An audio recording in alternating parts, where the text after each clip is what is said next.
छत्तीसगढ़ में चुनावों की उल्टी गिनती शुरू होने से पहले ही एक ओर बीजेपी ने प्रत्याशियों का ऐलान कर चुनावी हलचल बढ़ा दी है, तो वहीं दूसरी ओर कांग्रेस ने दावेदारों से आवेदन मंगवाकर अपनी तैयारियां तेज कर दी हैं।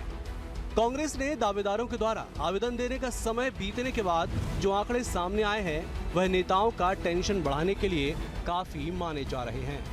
जानकारी के अनुसार प्रदेश के सभी 90 विधानसभा से करीब 2000 दावेदार सामने आए हैं। बात अगर रायपुर की करें तो रायपुर की 7 सीट से 143 दावेदार सामने आए हैं। रायपुर दक्षिण से सबसे ज्यादा 36 दावेदारों ने आवेदन किया है और प्रदेश में मुख्यमंत्री से लेकर मंत्री, विधायक समेत कार्यकर्ता भी शामिल हैं। कांग्रेस में बड़ी संख्या में दावेदारों को आंतरिक लोकतंत्र से जोड़कर देखते हुए बीजेपी पर कटाक्ष कर रही है। कांग्रेस पार्टी में आंतरिक लोकतंत्र है, तभी तो जो दावेदार हैं उनका आवेदन लिया गया है। वहीं भाजपा अगर आप देखते हैं तो भाजपा में लोकतंत्र नाम की चीज़ नहीं है, तानाशाही है, डिक्टेटरशिप है, भयभीत किया जाता है। चाहे भाजपा का राष्ट्रीय अध्यक्ष हो, चाहे प्रदेश अध्यक्ष हो, मोदी और शाह के हाथों की वो कठपुतली हैं। होगा वही जो मोदी और शाह चाहेंगे। ना तो वहाँ कार्यकर्ताओं की बात सुनी जाती है, न नेताओं की बात सुनी जाती है। वह असहमति का अधिकार नहीं है। वहीं कांग्रेस पार्टी में दावेदारी करने का अधिकार है, अपनी बात रखने का अधिकार है। असहमति का भी सम्मान कांग्रेस पार्टी के भीतर में है और यही कांग्रेस पार्टी और भाजपा में अंतर है। अभी यही देख लीजिए, भाजपा के जो दावेदार हैं वो आवेदन लेकर गली गली घूम रहे हैं। उनको यही नहीं पता कि उनका आवेदन कौन लेगा, क्या उनको दावेदारी के रूप में स्वीकार किया जाएगा कि नहीं स्वीकार किया जाएगा, उनकी बातें मानी जाएगी कि नहीं मानी जाएगी। तो पूरी तरीक़ा से भारतीय जनता पार्टी में लोकतंत्र के विपरीत काम होता है और कांग्रेस में लोकतंत्र के मर्यादा के भीतर काम होता है। कांग्रेस में दावेदारों की फौज को भले ही कांग्रेसी आंतरिक लोकतंत्र की मजबूती करार दे रही है, तो वहीं बीजेपी इसे भगदड़ की स्थिति मान रही है। बीजेपी का कहना है कि अगर कांग्रेस की सरकार बेहतर है तो फिर इतने दावेदार क्यों सामने आ रहे हैं। कांग्रेस में विधानसभा पद के प्रत्याशियों के लिए पूरे प्रदेश भर में 2000 से के आसपास आवेदन आए हैं। मतलब प्रत्येक विधानसभा की बात करें तो लगभग 20 से अधिक आवेदन। ये साफ बताता है कि माननीय मुख्यमंत्री भूपेश बघेल जी, टी.एस. सिंहदेव जी, ताम्रध्वज साहू जी, रविंद्र चौबे जी, मतलब इन वरिष्ठ नेताओं के क्षेत्र में भी बड़ी संख्या में आवेदन आए हैं। ये इस बात का प्रतीक है कि छत्तीसगढ़ की जनता ही नहीं, इनके कार्यकर्ता भी विधायक से नाराज हैं। हम तो माननीय भूपेश बघेल से अनुरोध करते हैं कि अगर आपका कार्यकाल अच्छा है, आपके विधायक बहुत अच्छा परफॉर्मेंस कर रहे हैं जैसा कि आप कहते हैं, तो इनको अभी प्रत्याशी क्यों घोषित नहीं कर सकते। भूपेश बघेल जी जानते हैं कि आज विधायक पहचान के संकट से जूझ रहे हैं। छत्तीसगढ़ को इन्होंने चारागाह बना दिया है, एटीएम बना के यहाँ के भ्रष्टाचार के पैसे बाहर भेज रहे हैं। जनता मन बना चुकी है, 2023 में इस सरकार को सबक सिखाएगी। छत्तीसगढ़ में सत्ताधारी दल कांग्रेस ने इस चुनाव में 75 पार का नारा दिया है और जानकार मानते हैं कि मौजूदा विधायकों के बेदर्दी से टिकट काटने और नए चेहरों को मौका मिलने पर ही इस आंकड़ों के करीब पहुंचा जा सकता है। शायद यही वजह है कि कांग्रेस के भीतर औसतन एक सीट पर 20 से अधिक दावेदार सामने आए हैं, जिन्हें देखकर एक अनार 100 बीमार की कहावत ही याद आती है। Bureau report, BSTV, Raipur. नमस्कार, जवाब तो देना होगा में आप सभी का स्वागत है। मैं हूं डॉक्टर अवधेश मिश्रा। आज हम बात करेंगे छत्तीसगढ़ के कांग्रेस की उस सियासत को लेके जिसे कांग्रेस कह रही है कि आंतरिक लोकतंत्र है, तो वही बीजेपी इसे भगदड़ की संज्ञा दे रही है। दरअसल छत्तीसगढ़ कांग्रेस ने आवेदन देने के लिए, चुनाव लड़ने वाले इच्छुक दावेदारों के लिए आवेदन देने के लिए तारीख तय की कि 17 अगस्त से लेकर 22 अगस्त तक आप दावेदारी करेंगे, आवेदन देंगे। और आवेदन करने वालों की संख्या प्रदेश भर में 2000 के करीब पहुंच गई, जिसी पे आप सियासत पूरे चारों तरफ से देखने को मिल रही है। इसी पर चर्चा करेंगे। हमारे साथ 3 बेहद ही खास मेहमान बने हुए हैं। पहले उनसे ताल्लुक करा देता हूं। कांग्रेस की ओर से अजय गंगवाली जी जुड़े हुए, बेहद सीनियर लीडर है, प्रवक्ता है। अजय जी आपका स्वागत है। विजेशनाथ पांडे जी बीजेपी के सीनियर लीडर है, प्रवक्ता है। विजेश जी आपका स्वागत है। वरिष्ठ पत्रकार हमारे साथ सुरेश महापात्र भी जुड़े हुए। सुरेश जी आपका भी बेहद स्वागत है। चर्चा की शुरुआत में सबसे पहले अजय जी आपसे करना चाहता हूं, इसलिए क्योंकि आप जिसे आंतरिक लोकतंत्र कह रहे हैं, बीजेपी दरअसल उसे भगदड़ की स्थिति करार दे रही है। क्या आपको लगता है 90 सीटों के लिए आंकड़े ठीक है, थोड़े बहुत आगे पीछे होंगे, लेकिन 90 सीटों के लिए 2000 के करीब आवेदन आना, कैसे देखते हैं आप इसे? देखिए अवधेश जी, सबसे महत्वपूर्ण यह है कि हमारी कांग्रेस की सरकार ने इन पौने 5 सालों में जनता के लिए शानदार काम किया है। और अभी जो सी वोटर का सर्वे और एवीपी वोटर का जो सर्वे आया है उसमें स्पष्ट रूप से हमको स्पष्ट दिख रहा है कि कांग्रेस की सरकार फिर से बन रही है। तो कहीं ना कहीं कांग्रेस के जो नेता हैं, जो कांग्रेस के कार्यकर्ता हैं, ये पूरी तरह आश्वस्त है कि आने वाले 2023 में कांग्रेस फिर से शानदार जीत करके सरकार बनने की स्थिति में है। जब इस प्रकार की स्थितियां बनती है तो हर नेता, हर कार्यकर्ता उम्मीद करता है कि उनको विधायक की टिकट दी जाए, तो आगे चल के उनका राजनीतिक भविष्य और बेहतर बन सके। तो ये एक नैसर्गिक प्रक्रिया है। देखिए, मैं रायपुर की बात करूं, दक्षिण से 36 उम्मीदवार, मैं अगर उत्तर की बात करूं 26 उम्मीदवार, ग्रामीण में 10 और पश्चिम में 14। ये आंकड़े मैं सिर्फ रायपुर के दे रहा हूं। कुल मिला के लगभग जो है 90 सीटों में 2000 से ज्यादा प्रत्याशी इस बात के प्रमाण है कि कांग्रेस की सत्ता आने वाली है और पूरा ऐसे आश्वस्त है जनता के साथ साथ न केवल कार्यकर्ता और नेता। लेकिन महत्वपूर्ण यह है कि भारतीय जनता पार्टी दिल्ली के एसी चैम्बर में बैठ के 21 ऐसी सीटों पे जिसमें लगातार वो हारी है या 2 से ज्यादा बार हारी है। चलिए अजय जी, उस सवाल के साथ आपके पास लौटूंगा। ब्रिजेश जी हमारे साथ बने हुए हैं। ब्रिजेश जी, क्या आपको लगता है कि कांग्रेस आश्वस्त है दोबारा सरकार बनाने के लिए, इसलिए हर कोई चाहता है कि वो विधायक बने, इसलिए दावेदारों की संख्या बढ़ गई है? अवधेश जी, सबसे पहले तो मैं देश के वासियों को और वैज्ञानिकों को बधाई दूंगा कि आज चंद्रयान 3 ऐसी जगह में लैंड हो गया जहां की विश्व के कोई भी देश दक्षिणी ध्रुव पे जो स्थापित हुआ है। तो मैं उसके लिए आपको भी बधाई देता हूं और देशवासियों और देश के वैज्ञानिक, इसरो के वैज्ञानिकों को। अब आता हूं आपके सवाल पर। देखिए, कांग्रेस जिसको लोकतंत्र कहती है, तो यदि ये मारपीट, हल्ला, लड़ाई झगड़ा, यही तोड़फोड़ जो करती है, यदि इसको कांग्रेस लोकतंत्र कहती है तो कांग्रेस को मुबारक हो ऐसी लोकतंत्र। यदि जहां बड़ों का सम्मान नहीं है, जहां पे प्रभारियों पे कालिक फेंकी जाती है। ब्रिजेश जी मैं थोड़ा सा टोकूंगा। दरअसल देखिए, आप ट्रैक से पहले ही सवाल पे भटक जाएंगे तो काम कैसे चलेगा। इसलिए क्योंकि मेरा सवाल सीधा से है कि 2000 अगर आवेदन आए हैं तो इसे लोकतंत्र माना जाए, या आप लोग जो कह रहे हैं कि भगदड़ की स्थिति वो है, ठीक है, बड़ों छोटों का सम्मान, तोड़फोड़, मारपीट, ये अभी ये तस्वीरें निकल के सामने नहीं आई है। इतिहास तो रहा है, मैं तो बताने को तैयार हूं इतिहास। लेकिन चलिए मैं आपके सवाल पे आ जाता हूं। मैं आपके सवाल पे आ जाता हूं कि यदि कांग्रेस उसको लोकतंत्र बोल रही है तो मैं तो कहा मुबारक हो। और ये यदि दावेदार इतने हैं तो आप समझ लीजिए कि स्थिति क्या होने वाली है। टिकट किसी एक को मिलना है, टिकट किसी एक को मिलना है, बाकी कितने लोग नाराज होंगे। और अभी से जिस तरीके से जो इनके बूथ के अध्यक्ष हैं मंडल के, उनको जाके जो इन लोगों ने वो दिया है, उसमें भी प्रदर्शन कर रहे हैं, एक दूसरे को नीचे दिखाने का प्रयास कर रहे हैं। तो ऐसी स्थिति में आप समझ जाइए कि क्या स्थिति है यदि इसको लोकतंत्र कहते हैं तो। और जहां तक सवाल है वापस आने का, तो कांग्रेस का ओवर कॉन्फिडेंस है। यदि ये किसी चैनल के सर्वे का रिपोर्ट देते हैं तो वो आज की स्थिति में है। अभी चुनाव कब है? 2 महीने बाद है। और हम किस स्थिति में पहुंचे, यदि उस सर्वे को ही मैं सही मान लूं, गंगवानी जी की बात को, तो निश्चित तौर पर फिर तो हम बहुत बढ़त में है। कार्यकर्ता हमारे, वोटर हमारे पास आ गए, हमारा वो परसेंटेज बढ़ गया है। चलिए मैं एक बार सुरेश जी का रुख कर लेता हूं। सुरेश जी, जो स्थिति बनी है, जो तस्वीरें निकल के आई है, जिस आंकड़ों पे आज चर्चा की जा रही है, उन आंकड़ों को लेके आपका विश्लेषण क्या कहता है? कि राजनीति में समान 2000 जो आवेदन आए हैं, यदि इन आवेदनों को हम देखें तो एक आंकड़ा यह है कि हर विधानसभा से 22 लोगों ने आवेदन दिया है औसतन। पर छत्तीसगढ़ में एक अलग कहानी है कि कुछ विधानसभा क्षेत्र ऐसे हैं जहां पर एक ही आवेदन गया है, वो है कोंटा। बिल्कुल, 4 से कवासी लखमा का सभी ब्लॉकों से एक सिंगल नाम आया है। यदि हम आंतरिक लोकतंत्र की बात करेंगे तो क्या कोंटा में आंतरिक लोकतंत्र नहीं है, ये बड़ा सवाल है। और यदि दूसरा एग्जांपल आता है दंतेवाड़ा का, जहां पर माँ और बेटा दोनों आवेदन दे रहे हैं, जहां पर इस बात को लेकर पिछले बार भी विवाद हुआ था कि टिकट किसे मिले, और वहां 19 लोगों ने दिया है। तो कुल मिलाकर क्या है कि राजनीति में हर कोई अपने अपने तरीके से परिभाषित करता है, पर यह अच्छी परंपरा है कि यदि जनता के पास जाना है तो कार्यकर्ताओं के बीच से चेहरे आने चाहिए, और सबसे निचले स्तर से भी चेहरे आएंगे तो ज्यादा बेहतर होगा। और ये प्रयास यदि कांग्रेस कर रही है, चूंकि कांग्रेस ने एक नए सिरे से पूरा एक रोल आउट किया हुआ है संगठन को, और इन्होंने जिस तरीके से आवेदन मंगवाए हैं और एक टाइमलाइन इसके लिए डिक्लेयर किया है, तो मुझे लगता है कि ये अच्छी परंपरा है और ये परंपरा हर पार्टी में होनी चाहिए। चले, बिल्कुल आपने सही बात कहा कि कार्यकर्ताओं के बीच से चेहरे आने चाहिए। लेकिन सुरेश जी, आपकी बातों को मैं आगे बढ़ाते हुए गंगवानी जी के पास जाऊंगा। गंगवानी जी, जिस तरह से ये कहा जा रहा है कि कार्यकर्ताओं के बीच से चेहरे आने चाहिए। तो सवाल ये है कि 2000 में से 90 को टिकट मिलेगा, 1910 लोगों की नाराजगी आप लोगों को झेलने पड़ सकती है।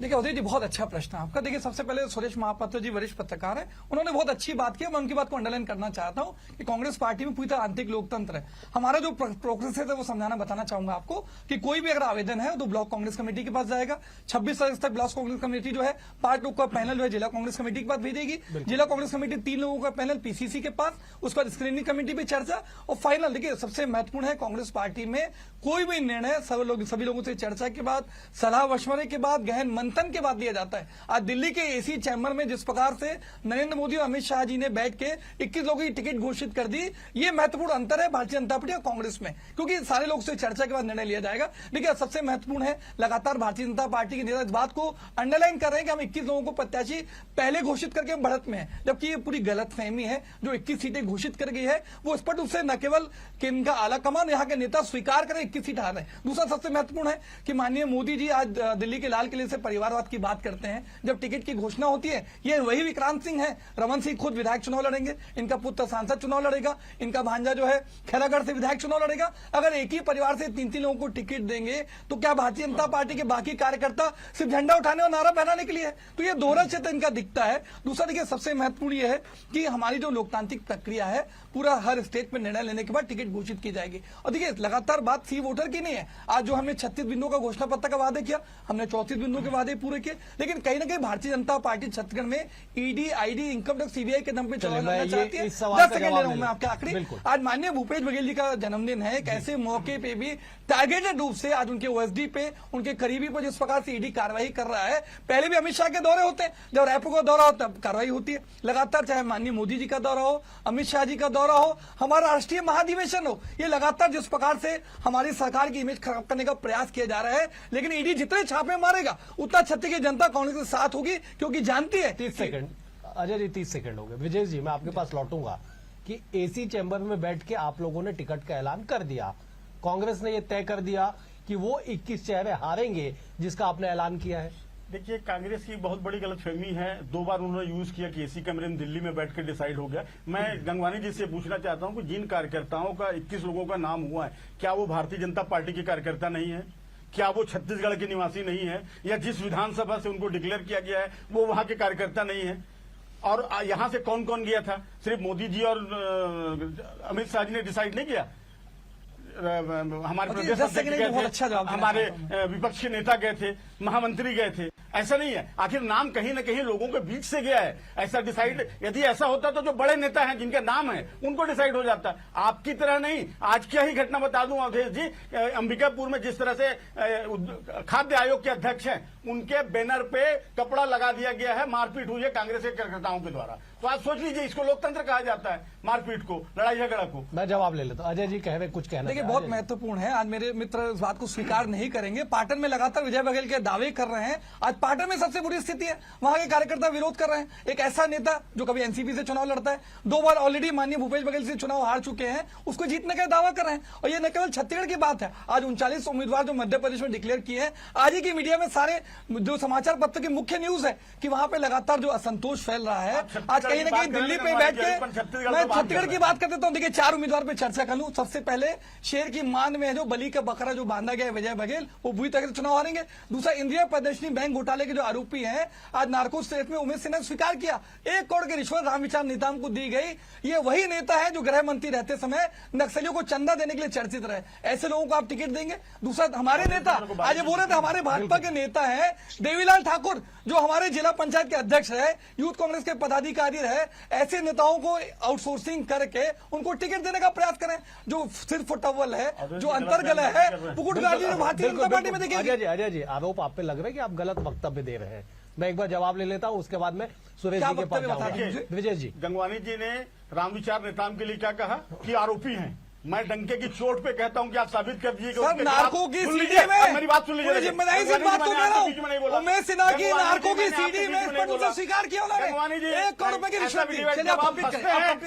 चिल्लाते हैं, जनता देख रही है। आप जनता डिसाइड कर लेगी, आप बोलिए मत। आपने आरोप लगाया कि वो आरोपी है, मैं डंके की चोट पे कह रहा हूँ वो किसी भी न्यायालय में आरोपी नहीं है। मेरा इस पर जवाब देना जरूरी है। आपने विजय बघेल को बलि का बकरा कहा, डंके की चोट पे कहता हूँ लोकसभा के चुनाव में भूपेश बघेल जी के सीट से भारतीय जनता पार्टी ने लीड ली है। क्या बात करते हैं आप? और दूध का दूध पानी के पानी हो जाएगा। आप थोड़ा इंतजार तो कीजिए। यदि भाजपा में किसी तरह का विरोध होता तो ये मीडिया, जो प्रिंट मीडिया है, इलेक्ट्रॉनिक मीडिया, वो दिखाती कहीं न कहीं विरोध होता। तो 21 के 21 उम्मीदवार जीतने वाले हैं। जिस तरीके से कांग्रेस सत्ता में है और कांग्रेस के लोग भाजपा में शामिल हो रहे हैं, वो इस बात को प्रमाणित करता है कि भारतीय जनता पार्टी की सरकार बन रही है 2023 में। अजय जी, मैं आपके पास लौटूंगा, पहले सुरेश जी का रुख कर लेता हूँ। सुरेश जी, जो तस्वीरें निकल के आ रही है, जो आरोप प्रत्यारोप लगाए जा रहे हैं, आपको क्या लगता है कि इन आरोप प्रत्यारोप से आगे बढ़ के जिस आंतरिक लोकतंत्र की बात कही जा रही है, कहा जा रहा है कांग्रेस की ओर से कि सरकार बना लेंगे, इसलिए कार्यकर्ता आश्वान्वित है, बीजेपी कह रही है कि भगदड़ की स्थिति है इसलिए दावेदारों की फौज बढ़ते जा रही है, लेकिन इसका समाधान क्या होगा? आपने कहा कि नीचे से नाम आने चाहिए, लेकिन 90 को टिकट देने के बाद 1910 लोगों की नाराजगी तो झेलनी पड़ेगी ना कांग्रेस को। ये बिल्कुल सही बात है। और दरअसल होता ये है कि आप जब नीचे से आम किसी की उम्मीद जगाते हैं तो उसके सामने ये भी सवाल खड़ा होता है कि मुझे टिकट नहीं मिला, और वो अपने टिकट के लिए जो दावेदारी कर रहा होता है, तो ऐसी स्थिति में उसके मन में कुछ ना कुछ जो है कुंठा भी आती है, ईर्ष्या भी आती है, और उसका नाराजगी सामने वालों को झेलना पड़ता है। पर एक बात ये भी है कि ऐसा नहीं है कि भाजपा अपने मंडलों से नाम नहीं ले रही है। उन्होंने अपने तरीके बदले हुए हैं। उन्होंने पहले दौर में उन्होंने काफी हद तक जो है नीचे पे काम किया है। सारे बड़े नेताओं ने जाकर के नीचे में हर मंडल तक में दस्तक दी है। और अभी कांग्रेस जो प्रोसेस कर रही है वो सीधे आवेदन के मार्फत कर रही है, और भाजपा ने मंडलों में अपने नेताओं को भेज करके किया है।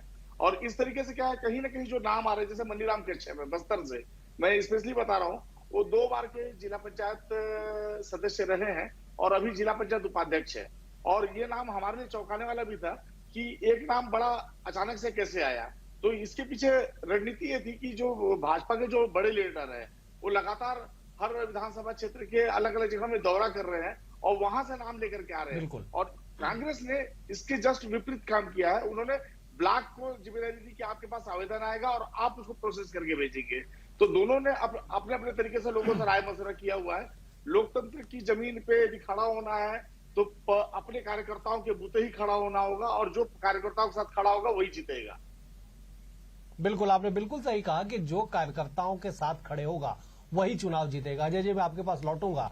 तमाम आरोप लगाए जा रहे हैं, आपके वक्तव्य को झूठा बताया जा रहा है कि आपने जिस तरह से रामविचार नेताम को आरोपी कहा, ब्रिजेश जी एक जाने माने अधिवक्ता है, जाने माने एडवोकेट है, वो इस बात को दावा कर रहे हैं कि रामविचार जी का नाम किसी भी न्यायालय में दर्ज नहीं है, तो आप किस आधार पर उन्हें आरोपी कर रहे हैं? पहली बात। और दूसरी बात, जो भगदड़ की स्थिति बता रही है बीजेपी, उसका तोड़ आप लोगों के पास क्या है? देखिए, दो बिंदु का आप जवाब देते हो। सबसे महत्वपूर्ण है, पांडे जी वरिष्ठ अधिवक्ता हैं, अगर उनको बहुत अच्छे से जानकारी होगी, एक प्रवक्ता के रूप में जिम्मेदारी से आपके चले, तो इस बात को कह रहा हूं, उमेश सिन्हा जो इंडिया प्रदेशी बैंक के मैनेजर थे, उनकी नार्को सीडी में उन्होंने स्पष्ट रूप से स्वीकार किया। रमन सिंह जी को, बिजमन अग्रवाल जी को, रामविचार नेताम को, तत्कालीन डीजीपी को और एक और मंत्री को 1-1 करोड़ रुपए की रिश्वत दी।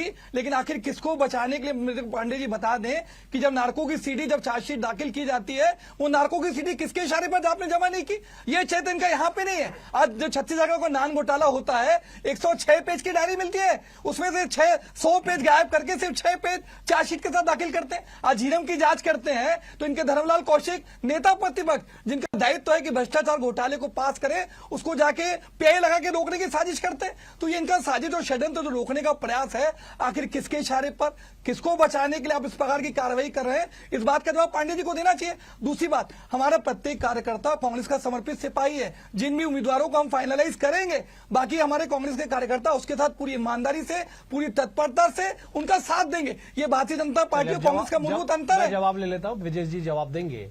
विजेश जी, देखिए गंगवानी जी, मुझे जानकारी की बात कर रहे हैं, मैं कह दूं कि उनको कोई जानकारी नहीं है। अरे कैसी झूठ बोल रहा है चैनल पे, गलत तरीका पांडे जी, वही बात है। क्या नार्को सिटी में नहीं बोला? बता दीजिए चैनल पे। ये मैं क्या कह रहा हूँ, क्या उमेश सिन्हा ने नहीं बोला? मेरी बात अब इस बात का जवाब दीजिए। बातों को गोल गोल मत घुमाइए। जमा हो चुका है, मैं डंके की चोट पे अरे मैं विराट डंके की कह रहा चोट पे चलिए, कहता हूँ। 2 अरे साल पहले जमा हो चुका है। अरे आप नार्को कंफर्म कर लीजिए, मैं अच्छा, न्यायालय की बात कर रहा हूँ। चलिए नार्को 2 सिटी में नहीं साल बोला, आप नार्को बोल टेस्ट दीजिए किसका है? चैनल पे, नार्को टेस्ट आप बोल आरोपी का दीजिए है। पांडे नार्को टेस्ट जी, की क्या जांच- नार्को सीडी में नहीं कहा, बोल भाई साहब, दीजिए। सुन तो लीजिए। अरे आप मुझे झूठ बोले चिल्लाना चैनल आता पे, है जी। कैसी बात सुन कर तो रहे हैं लीजिए आप?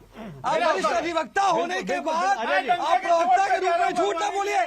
उन्होंने स्पष्ट रूप से बोला है जमा हो चुका है। रमन सिंह को 1 करोड़ की सीडी नहीं दी, क्या 1 करोड़ की रिश्वत क्या बिनवॉल को नहीं दी, क्या डीजीपी को नहीं दी? ये आप झूठ ना बोले चैनल पे। आप वरिष्ठ अधिवक्ता हैं, उसके बाद भी चैनल पे झूठ बोल रहे हैं। अजय जी एक बार कंप्लीट कर लेने दीजिए।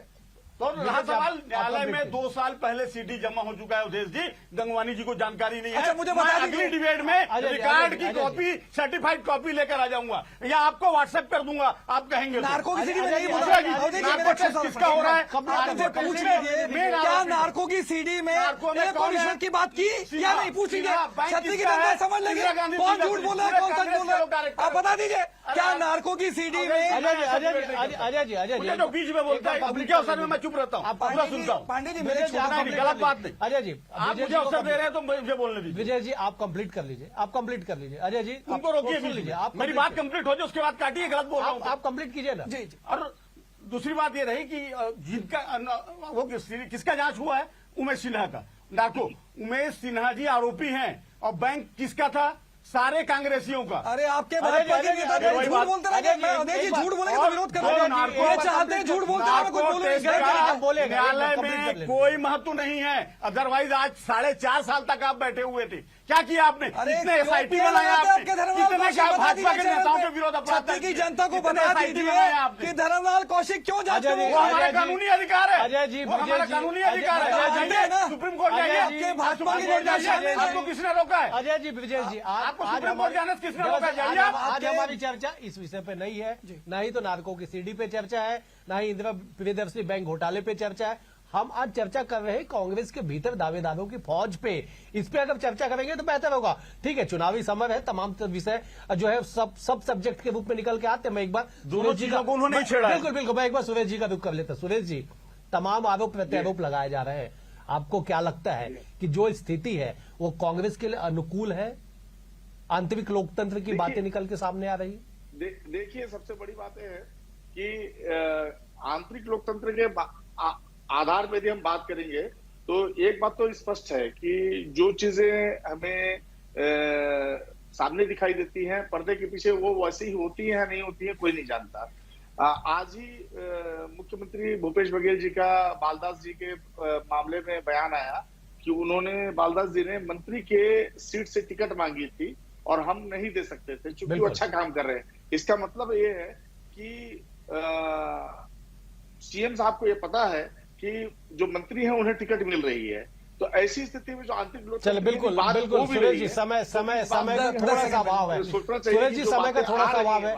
अजय जी, आप 10 सेकंड आप मांगे, 10 सेकंड प्लीज, जल्दी से 10 सेकंड। देखिए, कहीं ना कहीं अवधेश जी, आपके चैनल पे स्पष्ट कर दूं, हम पूरा एक रोड मैप, एक ब्लूप्रिंट, एक पूरी कार्य योजना लेके चल रहे हैं। 2023 के लिए हम शानदार तैयारी करके बैठे हैं। आज अमित शाह जी को इंटरनल सर्वे है, उसमें भी ये दहाई के आंकड़े तक नहीं पहुंच रहे। आज सारी जो चुनावी कमान है अमित शाह मोदी जी अपने हाथ में रखे, तो इस बात का प्रमाण है कि भारतीय जनता पार्टी के किसी नेता पे भरोसा नहीं है। फाइनल कमेंट लेता हूं विजय जी, फाइनल कमेंट। देखिए अवधेश जी, गंगवानी जी अपने ही बातों को विरोध कर रहे हैं। अभी जब पहली बार बात की तो उन्होंने एक चैनल के सर्वे को दिखा दिया, उसमें क्या स्थिति हमारी, और अभी कह रहे हैं दहाई अंक में नहीं है। मैं ये साफ साफ कह दूं कि कांग्रेस बौखलाई हुई है, चुनाव हार रही है और 2023 में भारतीय जनता पार्टी की सरकार बन रही है। चलिए, मतलब दावे दोनों ही तरफ से बराबर है कि सरकार उनकी बन रही है, लेकिन जनता जनार्दन तय करेगी कि सरकार किसकी बनाई जाएगी और सरकार किसकी बनेगी। तमाम जो प्रक्रिया है वो जारी है, आवेदन लेने का, प्रत्याशी घोषित करने का, लेकिन इन तमाम चीजों का निचोड़, तमाम चीजों का हल जनता ही तय करेगी कि छत्तीसगढ़ का अगला सिरमौर कौन होगा। फिलहाल इस चर्चा में इतना ही। अजय जी आपका शुक्रिया, विजय जी आपका शुक्रिया, सुरेश जी आपका भी बेहद शुक्रिया, और तमाम दर्शकों का भी शुक्रिया। कल एक और विषय के साथ आपसे चर्चा मुखातिब होंगे, तब तक के लिए नमस्कार।